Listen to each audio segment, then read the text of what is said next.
বগুড়া ২ আসনের প্রার্থী নাগরিক ঐক্যের সভাপতি মাহমুদুর রহমান মান্না সহ ৫৮ জনের মনোনয়ন বৈধ ঘোষণা করেছে নির্বাচন কমিশন।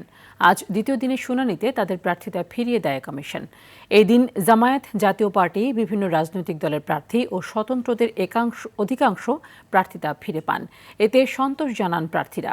পাশাপাশি রিটার্নিং কর্মকর্তাদের সিদ্ধান্তের বিরুদ্ধে অভিযোগ তোলেন অনেকেই। নাজমুল হুদা জানাচ্ছেন বিস্তারিত।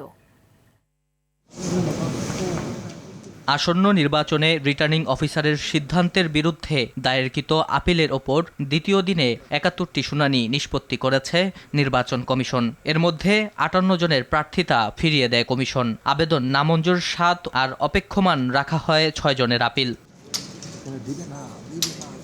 শুনানির পর গণমাধ্যমের কাছে রিটার্নিং কর্মকর্তাদের বিরুদ্ধে নিরপেক্ষতা নিয়ে প্রশ্ন তোলেন প্রার্থী ও পক্ষের আইনজীবীরা। ষড়যন্ত্র করে জেতা যায় না, আর গণতন্ত্রের লড়াই তখন অন্তত এই ষড়যন্ত্র দীর্ঘস্থায়ী হতেই পারে না।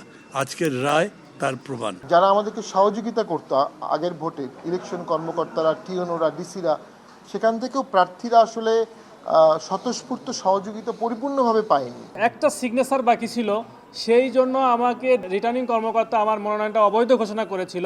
যতটুকু অবৈধ কারণ ধরেছিল, আমার মনে হয়েছিল যে এটা ডিসি স্যারই এটা সমাধান করতে পারত। তবে আপিলে প্রার্থিতা ফিরে পেয়ে কমিশনের ওপর সন্তোষ প্রকাশ করেন প্রার্থীরা। আমাদের সিম্পলি একটা ভুল হয়েছিল সিগনেচারের, আলহামদুলিল্লাহ আপিল অ্যাকসেপ্টেড হয়েছে, মনোনয়ন বৈধ ঘোষণা করেছে। আপিল মঞ্জুরের প্রেক্ষিতে আমরা আবারও নির্বাচনে প্রতিদ্বন্দ্বিতা করার সুযোগ পেলাম। অত্যন্ত বিজ্ঞতার সাথে সমস্ত জিনিসটা শুনে ওনারা আজকে আমাদের এই জিনিসটা, আমাদের আবেদনটা মঞ্জুর করে এবং ওনাকে বৈধ প্রার্থী হিসাবে ঘোষণা করে। এর আগে শনিবার প্রথম দিন ৭০ জনের আপিল শুনানির মধ্যে প্রার্থিতা ফিরিয়ে দেওয়া হয় ৫২ জনকে, আর আপিলের আবেদন নামঞ্জুর করা হয় ১৫ জনের। নাজমুল হুদা, RTV, ঢাকা।